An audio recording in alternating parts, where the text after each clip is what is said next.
الحمد للہ رب العالمین والصلاة والسلام علی سید المرسلین اما بعد فاعوذ باللہ من الشیطان الرجیم بسم اللہ الرحمن الرحیم۔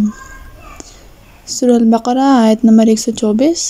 السلام علیکم ورحمۃ اللہ وبرکاتہ۔ اللہ تعالیٰ ارشاد فرماتے ہیں وَإِذِ ابْتَلَىٰ إِبْرَاهِيمَ رَبُّهُ بِكَلِمَاتٍ فَأَتَمَّهُنَّ قَالَ إِنِّي جَاعِلُكَ لِلنَّاسِ إِمَامًا قَالَ وَمِن ذُرِّيَّتِي قَالَ لَا يَنَالُ عَهْدِي الظَّالِمِينَ۔ جب ابراہیم علیہ السلام کو ان کے رب نے کئی باتوں سے آزمایا اور انہوں نے سب کو پورا کر دیا تو اللہ نے فرمایا کہ میں تمہیں لوگوں کا امام بنا دوں گا۔ عرض کرنے لگے میری اولاد کو فرمایا میرا وعدہ ظالموں سے نہیں۔ در حقیقت یہاں سے حضرت ابراہیم علیہ السلام کے کچھ حالات اور واقعات شروع ہو رہے ہیں، اور پچھلی آیتوں سے ان واقعات کا دو طرح گہرا تعلق ہے۔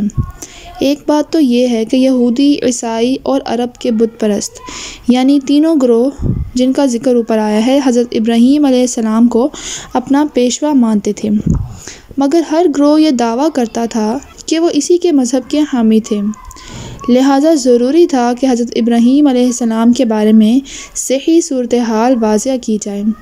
قرآن کریم نے یہاں یہ بتلایا ہے کہ ان کا تینوں گروہوں کے باطل عقائد سے کوئی تعلق نہیں تھا۔ ان کی ساری زندگی توحید کی تبلیغ میں خرچ ہوئی اور انہیں اس راستے میں بڑی بڑی آزمائشوں سے گزرنا پڑا جن میں وہ پورے اترے۔ دوسری بات یہ ہے کہ حضرت ابراہیم علیہ السلام کے دو بیٹے تھے، حضرت اسحاق اور حضرت اسماعیل علیہ السلام۔ حضرت اسحاق علیہ السلام ہی کے بیٹے حضرت یعقوب علیہ السلام تھے جن کا دوسرا نام اسرائیل تھا۔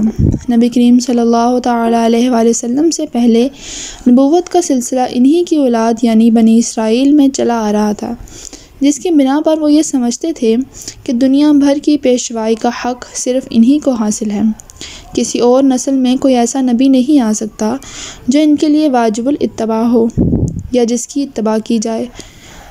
قرآن کریم نے یہاں یہ غلط فہمی دور کرتے ہوئے یہ واضح فرمایا ہے کہ دینی پیشوائی کا منصب کسی خاندان کی لازمی میراث نہیں ہے، اور یہ بات خود حضرت ابراہیم علیہ السلام سے صریح لفظوں میں کہہ دی گئی تھی۔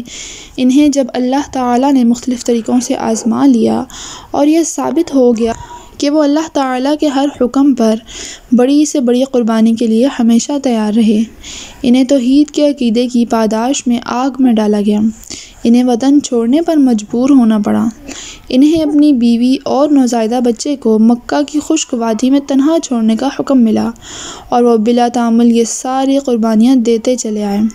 تب اللہ تعالیٰ نے انہیں دنیا بھر کی پیشوائی کا منصب دینے کا اعلان فرمایا۔ اسی موقع پر جب انہوں نے اپنی اولاد کے بارے میں پوچھا تو صاف طور پر بتلا دیا گیا کہ ان میں جو لوگ ظالم ہوں گے یعنی اللہ تعالیٰ کی نافرمانی کر کے اپنی جانوں پر ظلم کریں گے وہ اس منصب کے حقدار نہیں ہوں گے۔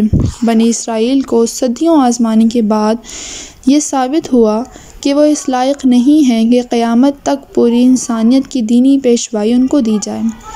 اس لیے نبی آخر الزمان صلی اللہ تعالیٰ علیہ وآلہ وسلم اب حضرت ابراہیم علیہ السلام کے دوسرے صاحبزادے یعنی حضرت اسماعیل علیہ السلام کی اولاد میں بھیجے جا رہے ہیں، جن کے لیے حضرت ابراہیم علیہ السلام نے دعا کی تھی کہ وہ اہل مکہ میں سے بھیجے جائیں۔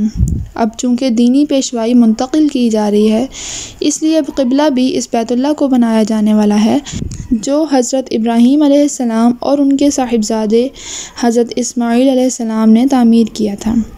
اس مناسبت سے آگے تعمیر کعبہ کا واقعہ بھی بیان کیا جائے گا۔ وَإِذْ جَعَلْنَا الْبَيْتَ مَثَابَةً لِلنَّاسِ وَأَمْنًا وَاتَّخِذُوا مِن مَّقَامِ إِبْرَاهِيمَ مُصَلًّى وَعَهِدْنَا إِلَىٰ إِبْرَاهِيمَ وَإِسْمَاعِيلَ أَن طَهِّرَا بَيْتِيَ لِلطَّائِفِينَ وَالْعَاكِفِينَ وَالرُّكَّعِ السُّجُودِ۔